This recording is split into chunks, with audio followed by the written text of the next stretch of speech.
I think generally Democrats recognize that they're in trouble because they've made these arguments or allowed these arguments or tolerated these arguments about defunding the police, and in some cases have pushed measures like some of the provisions included in this DC Council crime proposal that would sort of slow down the gears of justice in a deliberate way so that people who commit these crimes can't be effectively prosecuted. And what we've seen around the country is we've seen this, this is a long-term trend. You've seen prosecutors who refuse to prosecute criminals. It creates bad incentives for police in terms of taking risks to arrest these criminals. They don't want to take risks to arrest criminals who they are reasonably sure won't be prosecuted.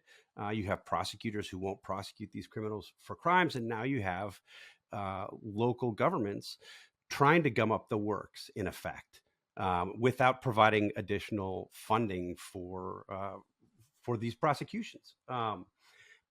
I think that makes it hard for Democrats to say, look, as a party, we are where Joe Biden is, and we too think that criminals should be prosecuted.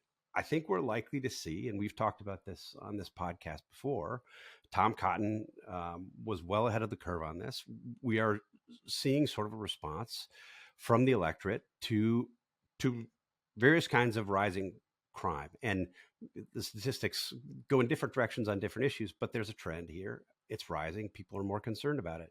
And I think Republicans tried to make an issue out of it in 2022, but it was sort of counterbalanced by other crazy that Republicans had to contend with.